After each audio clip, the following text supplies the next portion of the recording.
Welcome everybody to our general members meeting.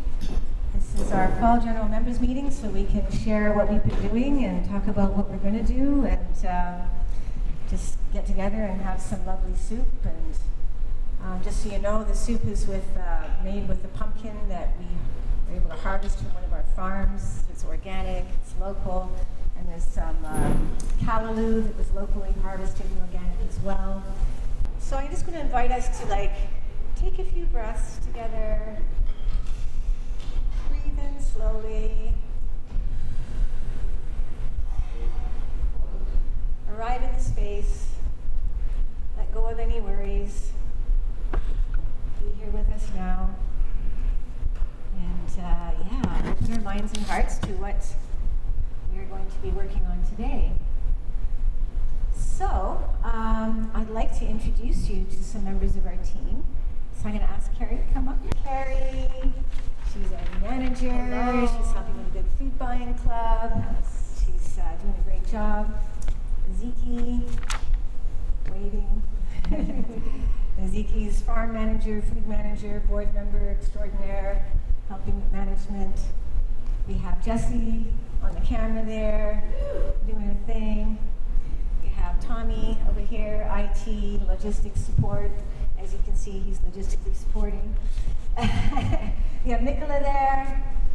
Nicola is our ecological development director. She's joining us to help build up and scale up because, as you know, we have some new funding to work with and lots of fun things to do. So, obviously, St. Jamestown is located on native land or First Nations land. The Haudenosaunee, the Mississaugas of the Credit, and many, many other peoples of the Indigenous original civilization used to gather here a lot in this area, and they came up with a Dish with One Spoon treaty, which they've invited settlers and all new people to join in on.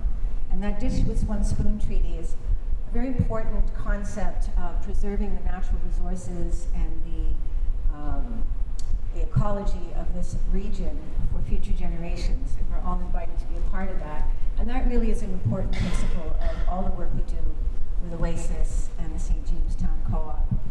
And we also acknowledge that there were whole communities of people who were brought here against their will, whose descendants are still here, people of the African continent, from the slave trade.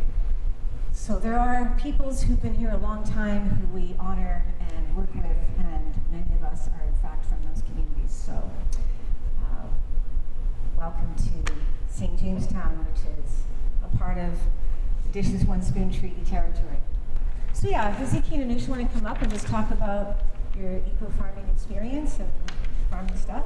So far, I've loved doing all these farm events and whatnot every weekend. I think doing it early in the morning on a Saturday also is pretty good because firstly, it's early in the morning, so I feel like a lot of parents would like to bring in their kids and so they don't just sleep in all day, do nothing all day. And it's also, I feel like, just good exercise as well for those kids. And especially for me, because I am not a morning person, but these farming trips have helped me wake up better and just be more productive in my day. And it's also just taught me a lot about how vegetables are really grown organically to actually work in a field with soil and plants. And overall, I hope we get more experiences once winter is over. Yeah.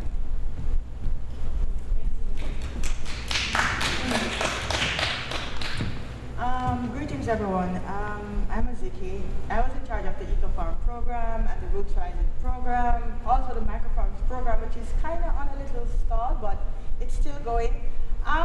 For the summer, this was the first time we implemented the Eco-Farm program, and it was challenging getting farmers to actually buy into the idea of it. A lot of farmers really not into the idea of actually, say, being able to correlate doing workshops with new personnel. They want people that are already trained. So we got one consistent farmer, which was at Uvijama Farm, up by Black Creek Community Farm, and it was quite good. We had a good turnout. Basically, almost every week we had from the lowest of 5 to the highest of 15 participants.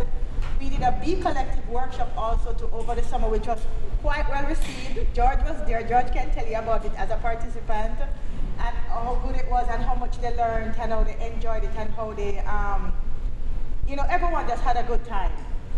We hope to build it more. We hope to have more for next year. We hope to make it better. We hope to find better farmers. But the aim is to actually to create a system where we're able to bring the community to farms to be able to reciprocate getting harvest into the community and to get access to organic, well-grown food, and also to learn.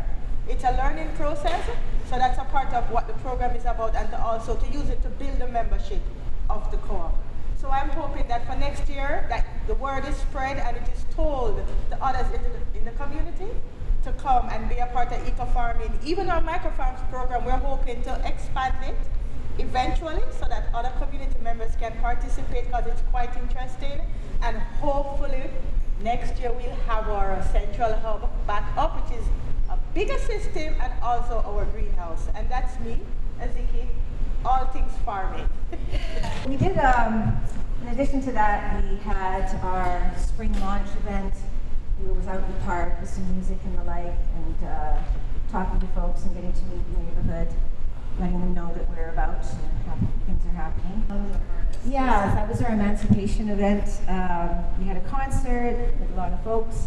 Yeah, we like to do this because a big part of our approach and principle is Roots Rising, highlighting and forefronting people of African descent. So another thing that happened over this last season was some climate futures workshops. We had these lovely ladies come and do a couple of workshops in our office, and we talked about what kind of visions for the future we had, and why we came to St. Jamestown, and what sort of ideas people had for making a better world. Those were really wonderful experiences with Anjum and Manaz, who we will be working with more in the future. And yeah, so we just, a number of different events and dinners and the like. And what I would love to do now is introduce our dear friend, Nicola. So Nicola's going to talk to you a little bit about her background and how she comes to be part of our team and what she's doing. So, okay. I'm Nicola Thomas. My business is Sankofa Ecological Wellness, and I am with St. Jamestown as of the beginning of October. I had met Josephine some time ago, about 3 or 4 years ago in Huntsville at a farmers conference. We hit it off and have been talking ever since then to see if we could do something together. So that's why I'm here in St. Jamestown working with them. So what I do is called agroforestry. It's regenerative agriculture. Some people call it permaculture. It's basically biomimicry. So what we do is mimic what nature does. So rather than tilling the soil, we sort of add to it.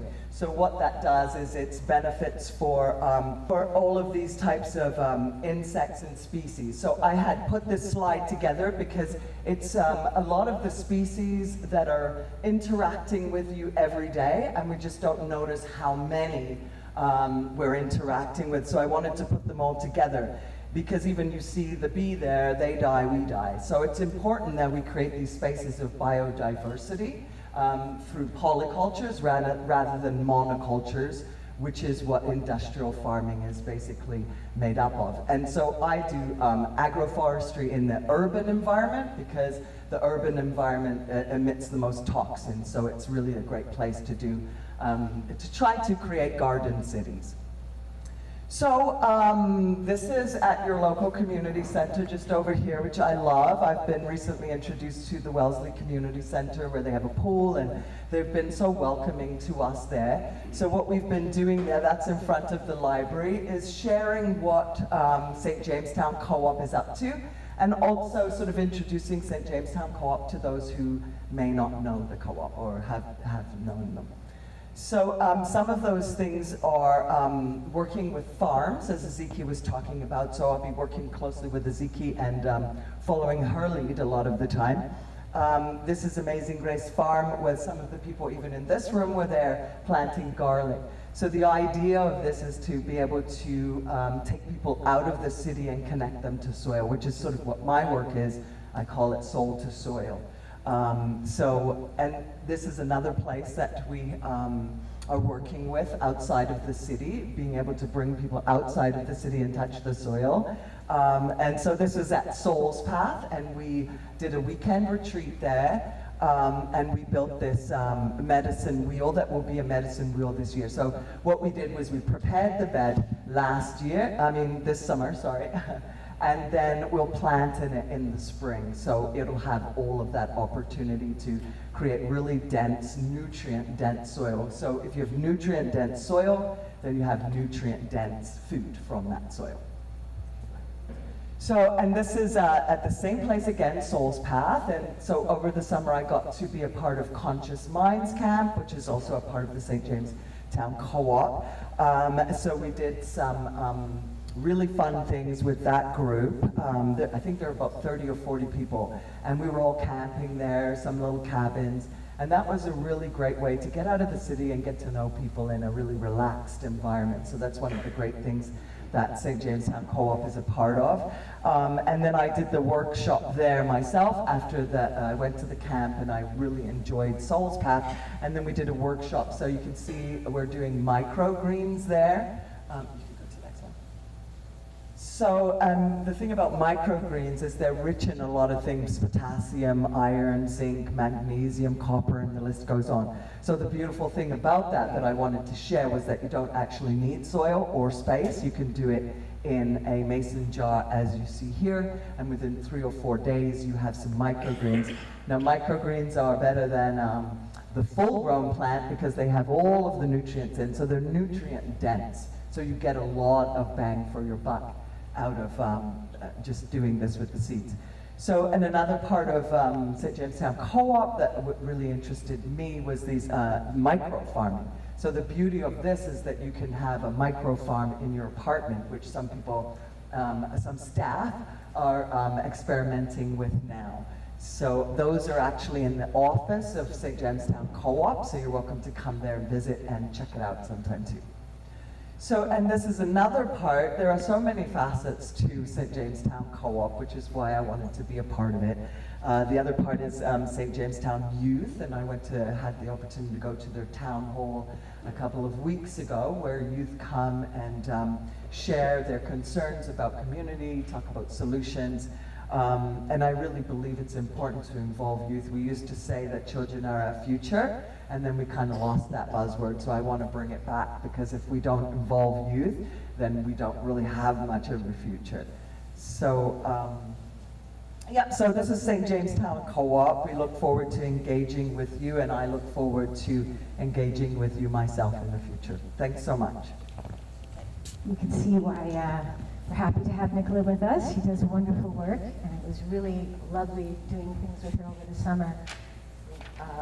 Lots of good times and good food. And so we have been also developing some partnerships recently, which I'm really excited about. And I'm going to move into, we've been, Soul's Path, which Nicola mentioned, is actually it's a retreat center, but it's now a member of our co-op, which is really cool. So that way they can use our insurance and our rules and this and that, and we can help them, we can get funds to work with them more easily because they're a member. Recently, the Seeds of Hope Foundation has come into St. James Town. They've taken over Community Matters because the original founders are retiring. And they're a wonderful organization that's going to be working with us to do workshops and classes, and they have some other space. And they also apparently have a food truck, so I can't wait for that. That's going to be really exciting. With them and with Freedom City, which many of you know brings food every Saturday to the community, we formed a food alliance for St. James Town, so we can start working together and figuring out how best we can distribute donated food as well as the food that we purchase and harvest and grow and all of that. So that's an important partnership. In addition to that, we've been partnering with the African Food Basket, who we get our lovely tropical produce boxes from. And the African Food Basket and Ujama Farm are together. and we will be working more with them over the winter to come up with some planning for next year and write some grants and do some proposals, because basically we're becoming the downtown distribution point for the Black Food Access Network. Now I want to emphasize that when I say that, you know, St. Jamestown is the most diverse community in the world, but we also know that the majority of our residents are from the Global South. So what sort of suits the very broad diaspora of the African people also suits a lot of other folks from other parts of the world who come from more tropical environments, be it India or South America and the like. So, you know, it's always a fun, interesting thing to see what the similarities and the differences are, and we'll be working together with all those folks to work towards next year. So this is our roadmap, and I'll just sort of try to explain it for you a bit. We will be working on getting our research team going. I'll talk to you more about that a little bit. We're going to be doing more workshops, be online sometimes here, sometimes in St. Jamestown, to do various workshops and classes around different aspects of the food system and the kinds of things we need to be doing. We're working very hard on the Good Food Buying Club. This is the main focus of the new funding that we got, is to build up the Good Food Buying Club and make it as accessible and useful as possible to our community. And we're going to be looking at a sort of a subscription approach so that people will pay a regular amount a month and then get a lot of food and different kinds of activities and nutrition education, and have an opportunity to also pick their own items from our Good Food Buying Club shop. We've been doing a lot of stuff with Ubuntu Youth, which is a youth-led group in the community that we love very much, and one of their leaders is on our board, and another one of their leaders should be here in a minute. But we're going to be working with them on doing some programming, having some fun events over the winter and spring in this space on Saturdays, among other things. The Ubuntu Youth came up to Souls Path, and they went out farming, and they're really getting the hang of what we're talking about, and they're starting to really understand the importance of good nutrition. I did mention African Food Basket already. So these are the dates, and we're looking at doing the planning, and you know, we're in the midst of, this is like January, February, so that's what we're looking at. We were doing eco-farms and Roots Rising walks, but I think we're going to probably start winding them down as it gets cold. We're going to start planning for the summer camp with Conscious Minds and Ubuntu come February or so. And come April, we should be building the greenhouse. We know exactly what we're going to build. We've got, you know, we're working on the permit. We've got an architect doing a drawing for that. So I'm really excited. A 4-season dome greenhouse, 22 feet in diameter, in our community garden. That'll be really something. This blue line here is university partnerships and student placements. So we're talking to U of T and the Metropolitan University and Sheridan College and others about doing some joint research, joint programming, and making opportunities for students doing their master's and PhD, which we've done a lot of over the years. In fact, Clementina, who's put this together for us and who is doing some of our community education work, she'll be working with us on these university partnerships. And she did her master's as an intern with us. The wellness projects, we did a lot of applications last year. We didn't actually get any, but we really do want to nonetheless focus as much we can on people being healthy and well, and looking at different ways that together we can, as a community, improve our health. So things like yoga classes and, you know, mindfulness and breathing and this and that. We'll have different people coming in to do workshops with us and have opportunities, especially when we go to the retreat center. Oasis Farming Development will obviously continue, as Ezekiel was saying, that we're going to be looking for more farms and making new partnerships. And we're going to spend a lot of time from January till April working on planning and proposals and making sure that we have enough funds to support our member engagement. Things like childcare and translation, and you know, we want to be creating more opportunities for our members.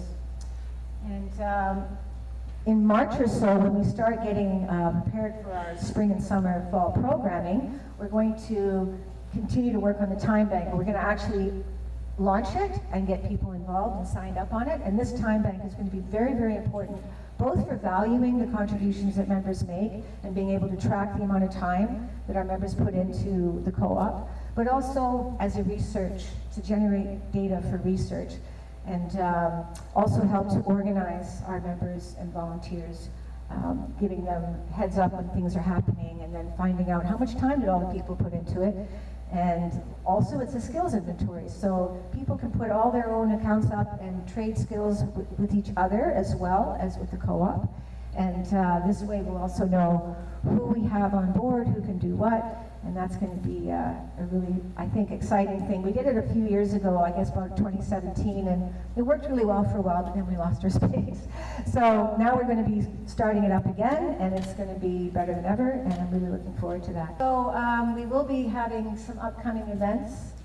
There's going to be a big discussion and meeting about the Good Food Buying Club, and we'll be doing focus groups, so some of those folks will probably come out. That'll be here as well, and we'll be talking about the many ways in which the Good Food Buying Club can get up and running and become a very effective service to our community. And Saturday we're going to have a celebration, a big party, and we're going to do a lot of outreach for that because I want to see people out dancing and having a good time, and that'll be on January 13th.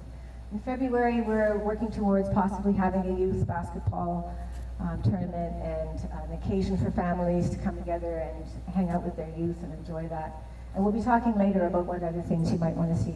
So as you can imagine, there's lots of things you can do to get involved. There's like helping us with the food committee that we're getting started, and that will allow folks to work with us to do meal planning, figure out who's cooking for events, what we do with some of the donated food. We might turn them into soups or various products, helping to decide how we use harvests and share food from other suppliers, supporting the development of the Good Food Buying Club, and more.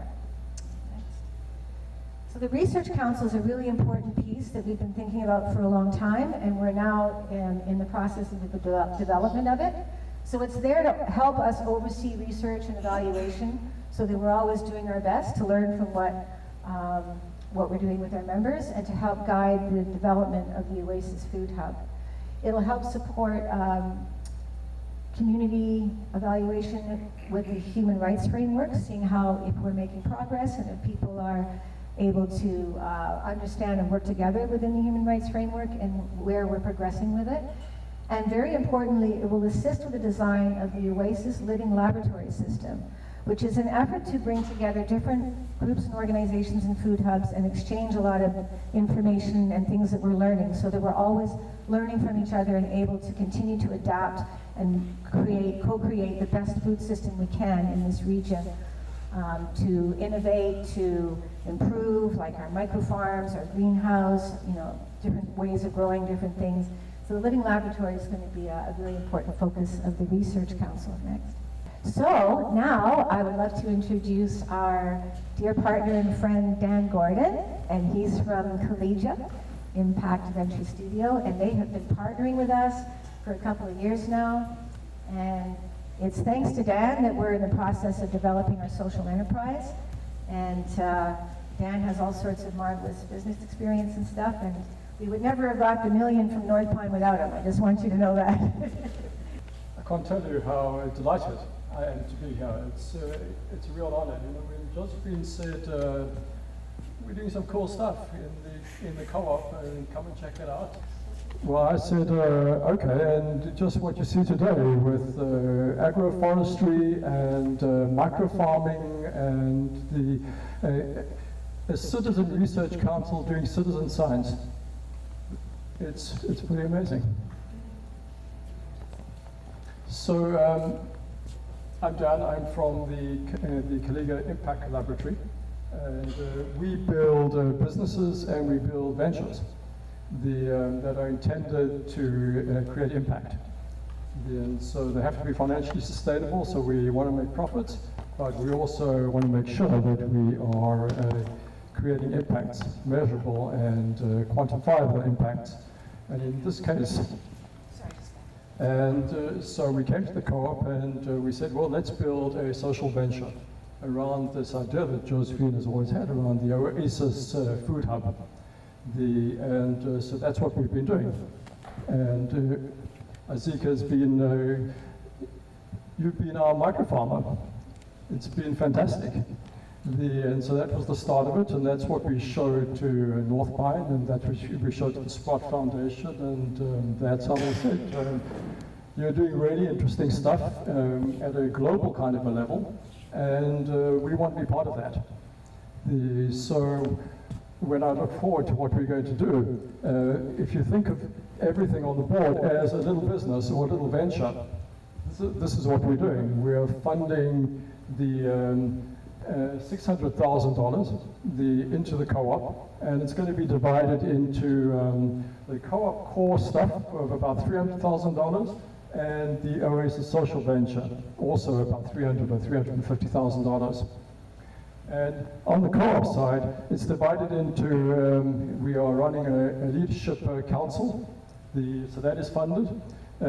We have the co-op cooperations, including a lot of what you heard about today. That's $78,000. And then the farms are funded for $100,000 for, because the greenhouse is fabulous. That's taken time. And there's a bunch of other food and farming stuff that we're going to do over here. On the social venture side, that's where we need to build a product that we are going to sell, and that product is the Oasis Food Hub model. So it's divided into the Good Food Buying Club, the Research Council, and stuff around building the organization. The Good Food Buying Club you've heard about. I'm very excited that the first focus for the Good Food Buying Club is parents with kids. And it'd be amazing if we went out and we said, look, the parents and kids don't eat enough fruit and vegetables. They should be getting between 7 and 12 helpings a day, and because of the cost of food, people are getting 3 helpings of fruit and vegetables a day. So let's do something about that. That's a great focus for us. Along with building the technology, and the whole platform that integrates with the Kaliga platform into the Good Food Buying Club. The Research Council, it's critical because we want to know how many people we have improved. Josephine and I were at a conference in Ottawa about 3 weeks ago, where it was actually amazing. An MP brought together 13 cabinet ministers and Justin Trudeau, who all came to that conference and said that social improvement and economic development and environmental development are all the same thing. It's exactly what we're doing in the Food Hub, and so the ability to measure that is really important. And here, under organizational development, Oasis will be a co-op, and so we're working with the Ontario Co-op Association to set up another co-op that will be a co-op of Oasis Food Hubs. And other kinds of organizations. So that's what we're doing as well. What we've done there is we've said, look, a lot of it is assuming that we're going to get more money. Kaliga's already invested about $250,000 into building these ventures, and we're about to invest the next $250,000. But a lot of that money needs to come in from other sources. So this is the budget based on the money that we actually have at the moment. There's it's quite a bit more than $300,000 in the bank, but we're budgeting $300,000 out to April, which is money that we already know we have, and in the meantime we need to go and raise more. So that's really what we're doing, and it's a very exciting time, and I'm so glad to be part of it. So further to what Dan was talking about, in position. So as you know, because you've heard me talk about it forever, the Good Food Buying Club, right? So this is the first of our micro enterprises. That is the distribution side of the Oasis Food Hub model. It's what we started with. We are, again, looking to develop the perfect product for our community. So in order to know what that is, we are holding focus groups. So we've started doing that. We had our first one 2 weeks ago with our first group. Again, like Dan was mentioning, we are looking specifically to work with people who have children living at home. You, however, will notice these flyers everywhere.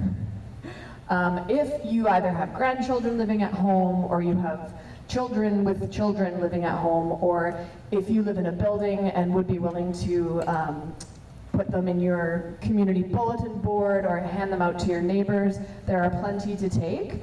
And we're looking to build a product that has healthy foods at reduced prices that save you time. So those are the three sort of markers that we think our community needs, but what exactly that looks like, again, the information has to come from the community.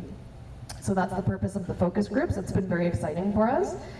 Those are ongoing. They will likely go into the new year as well. And then from there, we hope to try our best to formulate what we've been told is our ideal product, and then start selling it to people and bring the local economy even, you know, within the co-op to be able to give people what they want. So you can either leave an email with your name and phone number if you're willing to on a piece of paper over there, or you're welcome to just take a few of these flyers. There's stacks of them over there. There's a few on the table. So just continue to support us. We want to continue to support you, and it's usually through food when it comes to us. So thank you, and thank you, Dan, for the very much more business intro than I could have done. So, thank you, Carrie. Thanks, guys. So as you see, really exciting progress. Because like one of the big visions about Oasis Food Hub in the early days when we were doing our feasibility study, we know that we can't be necessarily counting on government funding and all that sort of thing. We have to be able to become more and more self-reliant.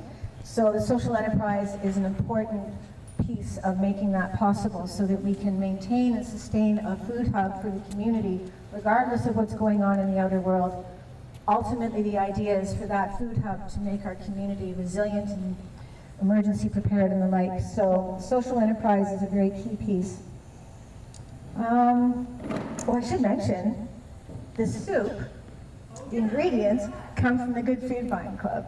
So there's a pumpkin that was harvested from Agape Farms, where we were doing a bunch of farming, where Anushin did a lot of work up there. So you're going to be eating the fruits of your harvest, Anushin. We got the chopped organic callaloo from Amazing Grace Farms. There was some migrant workers that are growing things on the side, so that's lovely organic callaloo soup. Our lentils are from there. I think the only thing that really wasn't was the onions and garlic, and our spices. So yeah, that's the kind of lovely creations and meals that we can make from having our food hub in operation. So, we thought it would be a good time to talk with folks about what kinds of workshops and events and activities would we like to see happening here. I don't know, Chris was supposed to be here from Ubuntu Youth, but he hasn't showed up. But I know a little bit about what they're thinking. But yeah, if people want to throw out ideas and just, tell us what you think, what could be fun to have here on a Saturday. We have we can come in from the morning until midnight. So imagine, there's all sorts of things that could happen. You could have, different events in the same day. You could do workshops and lunches and games and all kinds of things. Health activities, yoga classes. So Carrie's going to take some notes, and I encourage folks to brainstorm a little bit, consider joining. So thank you, everybody. Thanks for coming.